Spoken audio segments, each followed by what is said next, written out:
Trading বার্তায় আপনাদের সকলকে ওয়েলকাম জানাচ্ছি। আমি ওয়াসিম, আর আজকে আমি আপনাদের সঙ্গে আলোচনা করব ডিপি স্ট্র্যাটেজি নিয়ে। ডিপি স্ট্র্যাটেজি কি? পিওর প্রাইস অ্যাকশন বেসড একটা অপশন ট্রেডিং এর স্ট্র্যাটেজি। তবে শুধুমাত্র যে অপশন ট্রেডিংই করা যাবে এই স্ট্র্যাটেজি ইউজ করে তেমনটা নয়। অপশন ট্রেডিং বলুন, ইন্টারডে স্টক ট্রেডিং বলুন, সমস্ত ক্ষেত্রেই কিন্তু এই ডিপি স্ট্র্যাটেজিটা আমরা ইউজ করতে পারি। তবে এমন নয় যে এই ডিপি স্ট্র্যাটেজিটা নতুন কোনো একদম আনএক্সপেক্টেড কোনো একটা স্ট্র্যাটেজি, সেরকম কিছু নয়। যেমনটা একটু আগে বললাম যে পিওর প্রাইস অ্যাকশনের উপরে বেস করেই কিন্তু এই স্ট্র্যাটেজিটা। তো প্রাইস অ্যাকশন তো আমরা অলরেডি সকলেই ইউজ করি, তো সেটারই একটা স্ট্র্যাটেজি বলতে একটা সেট আপ, মানে কিছু রুলস থাকবে এবং প্রাইস অ্যাকশনের সঙ্গে সেই রুলসগুলো আমরা যদি ফলো করি তাহলে ইজিলি আমরা অপশন ট্রেডিং এ প্রফিট করতে পারবো। আর মেনলি কিন্তু লসের কারণ যে আমরা ঠিকঠাক ভাবে বা প্রপার একটা স্ট্র্যাটেজির রুলস ফলো করি না। তো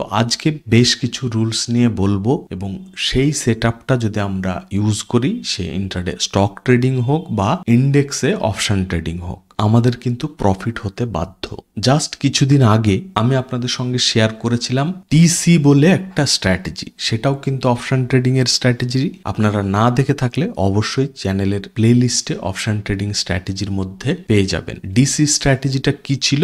ডেটা এবং তার সঙ্গে ক্যান্ডেলস্টিক প্যাটার্ন বা ক্যান্ডেলের সাইকোলজি, এই দুটোকে মিলিয়ে আমরা কিভাবে ট্রেড করতে পারি, বিশেষ করে অপশন ট্রেডিং আমরা কিভাবে করতে পারি, তার কিছু সেট অফ রুলস বা একটা সেট আপ নিয়ে আমরা এই ডিসি স্ট্র্যাটেজিতে আলোচনা করেছিলাম। খুব ভালো স্ট্র্যাটেজি, ওটা যদি না দেখে থাকেন অবশ্যই দেখবেন। কারণ অপশন ট্রেডিং যেহেতু প্রচন্ড রিস্কি এবং প্রত্যেক দিন কিন্তু একই রকম ভাবে বা একটা স্ট্র্যাটেজি ব্যবহার করে আমরা কিন্তু ট্রেড পাবো না। একটা যদি আমরা স্ট্র্যাটেজি ইউজ করি প্রত্যেক দিন, তাহলে কোনো দিন ট্রেড পাবো, কোনো দিন পাবো না। আমরা যদি অ্যাটলিস্ট দুটো স্ট্র্যাটেজি যদি আমাদের সঙ্গে থাকে এবং সেই স্ট্র্যাটেজি অনুযায়ী যখন যে স্ট্র্যাটেজি বা সেট আপের উপর বেস করে আমরা ট্রেড পাবো, সেই স্ট্র্যাটেজির সমস্ত রুলস গুলো ফলো করে আমরা সেই ট্রেডটা নিতে পারি। তো সেই কারণেই বলছি ডিসি স্ট্র্যাটেজিটা না দেখে থাকলে অবশ্যই দেখবেন। কারণ ক্যান্ডেল কিন্তু আপনাকে আগে থেকেই বলে দেয় এবং সেই ক্যান্ডেলের সাইকোলজি যদি আপনি বুঝতে পারেন, তাহলে কিন্তু কখন কোন ক্যান্ডেল তৈরি হওয়ার পরে মার্কেট উপরে যাবে, কখন মার্কেট নিচে যাবে, বিশেষ করে কখন রিভার্স করবে, সেটা কিন্তু ক্যান্ডেল সবার আগে বলে দেয়। সে আপনি ইএমএ ইউজ করুন বা যে কোনো ইন্ডিকেটর ইউজ করুন, প্রাইস অ্যাকশন ইউজ করুন, সবার আগে কিন্তু আপনাকে বলবে ক্যান্ডেল। তো ক্যান্ডেলের সাইকোলজি আপনি যদি বুঝে থাকেন, তাহলে এই ডিসি স্ট্র্যাটেজিটা আপনার জন্য কিন্তু বেস্ট হতে পারে। আর ক্যান্ডেলের সাইকোলজি নিয়ে যদি কনফিউশন থাকে, সেই নিয়েও চ্যানেলে ভিডিও আছে, আপনারা না দেখে থাকলে অবশ্যই দেখে নেবেন। এবার আসি ডিপি স্ট্র্যাটেজি। ডিপি স্ট্র্যাটেজি মানে ডেটা প্লাস প্রাইস অ্যাকশন। আগেরটা ছিল ডেটা এবং তার সঙ্গে ক্যান্ডেলস্টিক প্যাটার্ন, আর আজকের স্ট্র্যাটেজি হচ্ছে ডেটার সঙ্গে প্রাইস অ্যাকশন ব্যবহার করে আমরা কিভাবে অপশন ট্রেডিং করব সেটা নিয়ে। এবং এই স্ট্র্যাটেজি শুরু করার আগে আমরা আশা করছি আমরা সকলেই প্রাইস অ্যাকশন সম্পর্কে ধারণা রাখি। এবং দুই এক কথায় যদি আমি বলতে চাই, তাহলে মোটামুটি বলতে পারেন যে সুইং এর হাই বা লো যখন ব্রেক করে তখন আমরা এন্ট্রি করতে পারি। যেমন ধরুন এরকম একটা সুইং বানালো এবং এই প্রিভিয়াস যে সুইংটা, এটা যদি উপরে ব্রেক করে ক্যান্ডেল ক্লোজ করে, মিনিমাম 5 মিনিটের ক্যান্ডেল যদি ক্লোজ করে এই প্রিভিয়াস সুইং এর উপরে, তখন আমরা কিন্তু একটা বাই সাইডে এন্ট্রি করতে পারি। আবার যদি ধরুন এই একটা সুইং বানালো এবং এই যে সুইংটা বানালো, মানে এই সুইংটার নিচে যদি কোনো 5 মিনিটের ক্যান্ডেল ক্লোজ করে, তখন আমরা কিন্তু সেল সাইডে একটা এন্ট্রি করতে পারি। তো প্রাইস অ্যাকশন বলতে সুইং এর হায়ার হাই, আবার যদি লোয়ার লো হয় তখন সেল সাইডে, হায়ার হাই হলে বাই সাইডে। তো মেনলি এই কনসেপ্টটাই, এবং তার সঙ্গে আমরা ব্যবহার করব ডেটা। এবং ডেটা বলতে ওয়াই এর যে ডেটা, ওয়াই বলতে অপশন চেন, তার যে ডেটা, মানে কোন লেভেলে কিরকম ধরনের পজিশন বিল্ড আপ রয়েছে বা কোন লেভেলগুলোই বেশি পজিশন বিল্ড আপ রয়েছে, কোন লেভেলগুলোই কম পজিশন বিল্ড আপ রয়েছে, সেটাই আমাদেরকে সাপোর্ট রেসিস্টেন্সের লেভেল বের করে দেবে। এবং তার সঙ্গে চার্টের যে সাপোর্ট লেভেল, মানে এইটা যদি আমরা সাপোর্ট ধরি, এইটা আমরা রেসিস্টেন্স ধরবো। সেই সঙ্গে আমাদের যদি ওয়াই এর যে ডেটা, তার যে ডেটা যদি ধরুন এই যে লেভেলটাই এখানে রেসিস্টেন্সের মতো যদি আমাদের ওয়াইটা কাজ কাজ করে, মানে এখানে যদি প্রচুর ওয়াই বিল্ড আপ রয়ে থাকে সেল সাইডের জন্য, তাহলে আমাদেরকে ধরে নিতে হবে যে এই লেভেলের উপরে যাওয়াটা কিন্তু ডিফিকাল্ট। বাট সেই সঙ্গে আরো একটা ব্যাপার যে যদি তার উপরে ট্রেড করতে থাকে বা কিছুক্ষণ সাস্টেন করে 5 মিনিট বা 15 মিনিট, তাহলেও কিন্তু আবার একটা ভালো আপ মুভ সেখান থেকে আসতে পারে। কারণ কি, এই রেসিস্টেন্স তখন ব্রেক হয়ে যাচ্ছে এবং সেই সঙ্গে এই যে এত হিউজ এখানে ওয়াই বিল্ড আপ রয়েছে, তারা কিন্তু লস হতে দেখে সবাই কিন্তু পজিশন এক্সিট করবে। তো সেই জন্য সেখানেও কিন্তু একটা ভালো মুভমেন্ট আসতে পারে আপসাইডের। বাট ম্যাক্সিমাম ক্ষেত্রে কিন্তু এখান থেকে সেল সাইডের মুভমেন্টই আসার কথা, কারণ অলরেডি এখানে পজিশন ধরুন বিল্ড করে রয়েছে। তারা তো আর তাদের নিজের লস অ্যাকসেপ্ট করতে চাইবে না, তারা চেষ্টা করবে যে এখান থেকে মার্কেটকে ডাউন করাতে। কারণ তারা আর আমাদের মতো 50,000, 1 লাখ, 2 লাখ নিয়ে ট্রেড করে না, তারা বড় পার্টি, তাদের কাছে যথেষ্ট ক্যাপিটাল থাকে, তারা ইউজ করে এখান থেকে আবার চেষ্টা করবে অ্যাটলিস্ট যে মার্কেটকে নিচে নিয়ে যাওয়ার এবং তাদের প্রফিটটা তারা ক্যাপচার করতে চাইবে। তো ম্যাক্সিমাম ক্ষেত্রে ওয়াই আমরা দেখব এবং তার সঙ্গে দেখব চার্টের যে সাপোর্ট রেসিস্টেন্স সেটা। তো এই দুটোকে মিলিয়ে যদি আমরা দেখি যে চার্টের সাপোর্ট রেসিস্টেন্স এবং অপশন চেনের যে বিল্ড আপ রয়েছে তার যে সাপোর্ট রেসিস্টেন্স, দুটো যদি একই জায়গায় থাকে সেটা কিন্তু আরো বেশি স্ট্রং হবে। তাহলে এখন কিভাবে আমরা এই ডিপি স্ট্র্যাটেজি ব্যবহার করে অপশন ট্রেডিং করব? তবে এই ক্ষেত্রে আরো একটা কথা বলে রাখবো, সেটা হচ্ছে আমরা যখন প্রাইস অ্যাকশন দেখব, এমন করব না যে শুধুমাত্র আজকের ক্যান্ডেল থেকে আমরা প্রাইস অ্যাকশন দেখতে শুরু করব, সেটা নয়। আমরা প্রিভিয়াস ডে থেকেই দেখতে শুরু করব। কি দেখব, যে প্রিভিয়াস ডেতে এরকম হায়ার হাই বানিয়ে কি উপরে গেছে, বা প্রাইস অ্যাকশন সুইং ব্রেক করতে করতে উপরে যাচ্ছে, নাকি আগামী দিনের যে প্রাইস অ্যাকশন ছিল তার থেকে ব্রেক করে নিচে আসছে, সেটাকেও আমরা কিন্তু কনসিডার করব যে আগের দিনের প্রাইস অ্যাকশন কি কন্টিনিউ হচ্ছে নাকি ব্রেক করে নিচে আসছে। যদি দেখি যে আগের দিনের যে প্রাইস অ্যাকশন ফর্ম হয়েছিল সেটাকে কনসিডার করব, এবং যদি দেখি যে সেটাকেই কন্টিনিউ করছে, তাহলে আমরা 9:30 পরে, মানে 9:30 আগে আমরা কোনো এন্ট্রি করব না। কারণ তার আগে কিন্তু এত ভোলাটিলিটি থাকে মার্কেটে মাঝে মধ্যে যে আমাদের স্টপ লস হিট করেও আবার সেম সাইডেই মুভমেন্ট দিতে পারে। তো আমরা চেষ্টা করব 9:30 পরে ট্রেড করার। তো আমরা 15 মিনিট মোটামুটি টাইম পেয়ে যাচ্ছি। তো সেই টাইমে আমরা দেখব প্রিভিয়াস ডেতে যদি এরকম প্রাইস অ্যাকশন বানিয়ে থাকে এবং আজকেও সেটা কন্টিনিউ করে, তাহলে যেই সেই প্রাইস অ্যাকশন তৈরি হবে এবং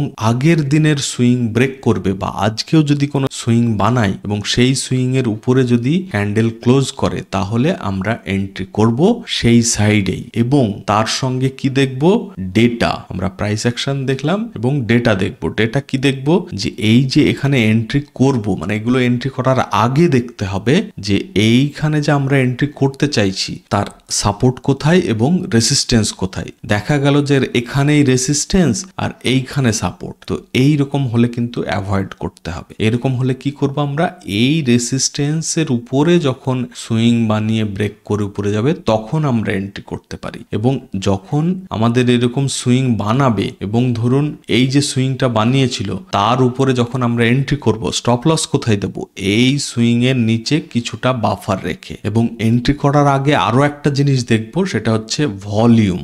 ভলিউম যদি আমাদের ব্রেকআউট ক্যান্ডেলে বেশি থাকে, মানে এই আগের ভলিউমের তুলনায় যদি বেশি ভলিউম হয় এবং ব্রেকআউট করে এবং ক্যান্ডেল ক্লোজ করে, তবেই আমরা এন্ট্রি করব। যেমন এখানে আগের তুলনায় এই ক্যান্ডেলটাই ভলিউমটা বেশি, এবং সেই সঙ্গে দেখব যে ক্যান্ডেলটা ব্রেকআউট করছে বা আমি যে সাইডে এন্ট্রি করছি সেই সাইডেই কি ভলিউমটা বেশি হয়েছে, নাকি আবার অপোজিট সাইডের যখন ক্যান্ডেল বানিয়েছিল তখন ভলিউম বেশি হয়েছিল। তখন ভলিউম বেশি হলে কিন্তু আমরা অ্যাভয়েড করব। আর ট্রেডিং ভিউ এর এই যে ডিফল্ট ভলিউম দেখাচ্ছে, আমরা এই ভলিউমটা কিন্তু দেখব না, বিশেষ করে ইন্ডেক্সের জন্য। যদি স্টকে আমরা ট্রেড করি তখন ট্রেডিং ভিউ এর ভলিউম প্লাস আপনার যে ট্রেডিং এর প্ল্যাটফর্ম সেখানকার ভলিউম সেম হবে, বাট ইন্ডেক্সের ভলিউম কিন্তু আমরা ট্রেডিং ভিউয়ে এই ডিফল্ট যে ভলিউমটা আসছে এটা আমরা দেখব না। আমরা কোন ভলিউম দেখব?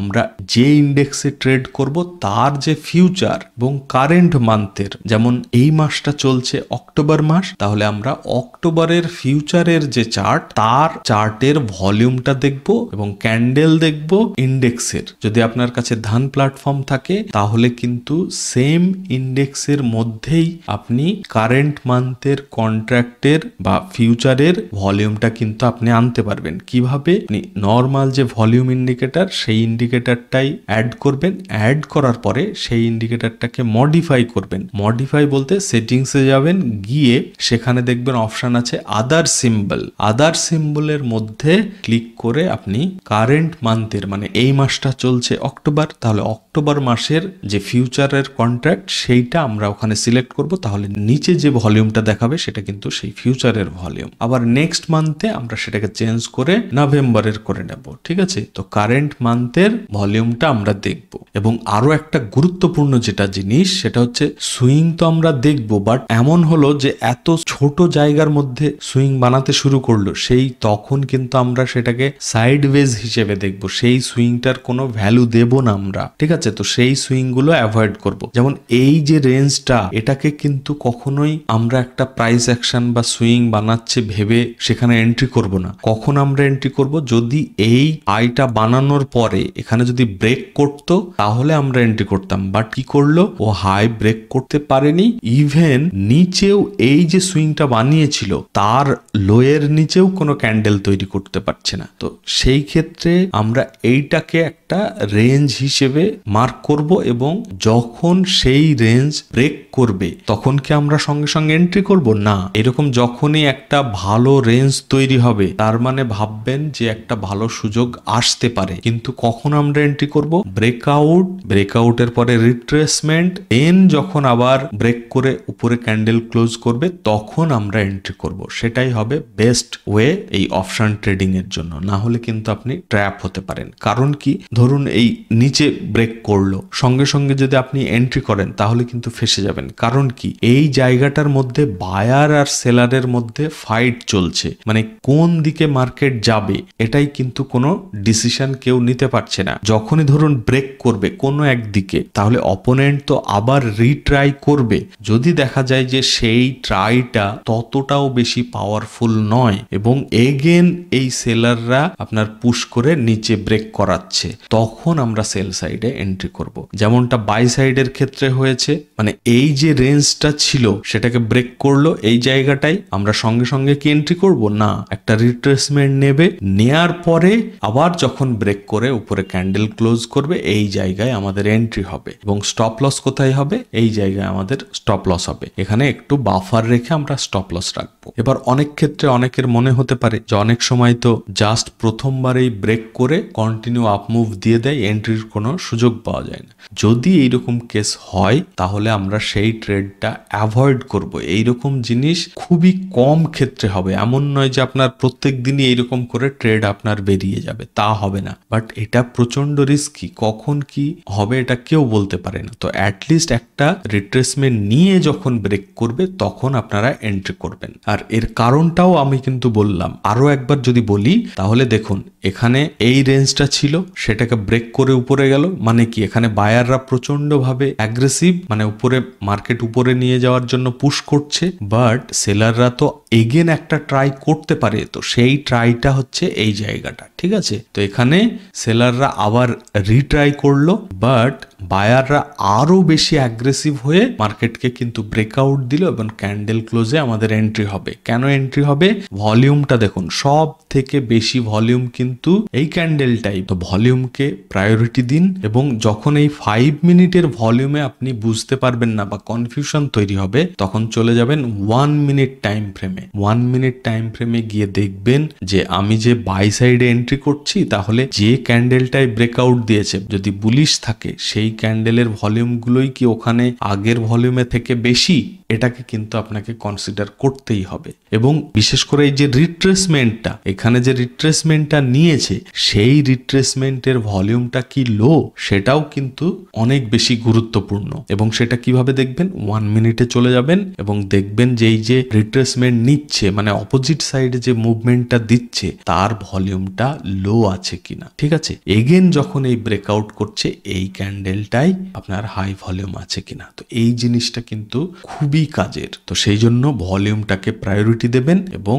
সাপোর্ট, রেসিস্টেন্স, অপশন চেনের বিল্ড আপ এবং সেই বিল্ড আপ দেখে চার্টে সাপোর্ট রেসিস্টেন্স মার্ক করবেন। চার্টের যে সাপোর্ট রেসিস্টেন্স সেটার থেকেও বেশি গুরুত্ব পাই অপশন চেনের যে বিল্ড আপটা। যদি বিল্ড আপ নিয়ে কিভাবে দেখতে হয় বা কোন দিকে কিরকম বিল্ড আপ থাকলে সেইটা বেশি স্ট্রং বা কোনটা অতটা প্রায়োরিটি পাবে না, এই নিয়ে ভিডিও দরকার হলে বলবেন, আমি অবশ্যই সেই নিয়ে ডিটেলস ভিডিও বানিয়ে দেবো। ঠিক আছে, তো এরকম সাইডওয়েজ হলেও সেই প্রাইস অ্যাকশনটাকে অ্যাভয়েড করবেন বা সেই সুইংগুলোকে অ্যাভয়েড করবেন। সেখানে কি লজিক লাগাবেন, যে সেই একটা রেঞ্জ হিসেবে মার্ক করবেন এবং সেই রেঞ্জ যখন ব্রেকআউট হবে তারপরে রিট্রেসমেন্ট হবে, যদি হাই ভলিউম থাকে তাহলে আমরা এন্ট্রি করব। আদারওয়াইজ সুন্দর প্রাইস অ্যাকশন বানিয়ে যদি মার্কেট মুভমেন্ট দিতে থাকে তাহলে যখনই আমাদের সুইং ব্রেক করে ক্যান্ডেল ক্লোজ করবে আমরা এন্ট্রি করতে পারি। এবং সকালবেলায় যদি একটা বা দুটো ক্যান্ডেল তৈরি হয়েছে তার মানে কি সেখানে তো প্রাইস অ্যাকশন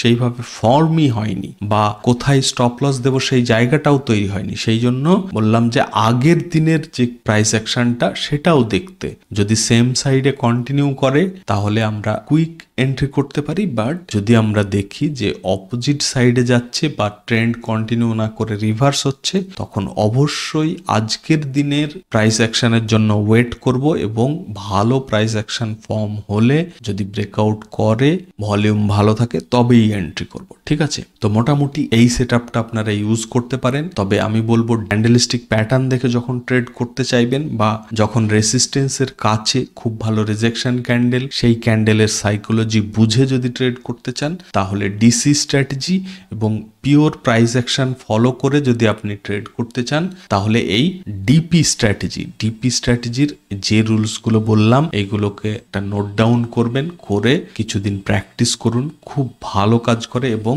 এই প্রাইস অ্যাকশনই কিন্তু আপনাকে একজন প্রফিটেবল ট্রেডার করতে পারে। তো অবশ্যই প্রাইস অ্যাকশনের দিকে মন দিন এবং সেই সঙ্গে ভলিউমকেও খুব ভালোভাবে বুঝুন এবং চেষ্টা করবেন 1 মিনিট টাইম ফ্রেমে ভলিউমটাকে অ্যানালিসিস করতে। ঠিক আছে, ট্রেড আপনি 5 মিনিট ক্যান্ডেল দেখেই করুন, বাট যখনই আপনি ভলিউম নিয়ে অ্যানালিসিস করবেন চলে যাবেন 1 মিনিটে, সেইটা কিন্তু ভালো আপনাকে চার্টটা রিড করতে সাহায্য করবে। আর প্লিজ ভিডিওটাকে লাইক করবেন, চ্যানেল যদি এখনো সাবস্ক্রাইব করা না থাকে অবশ্যই সাবস্ক্রাইব করে নেবেন। আজকে ভিডিওটা এখানেই শেষ করব। আপনারা সকলে ভালো থাকবেন। Thank you, bye by.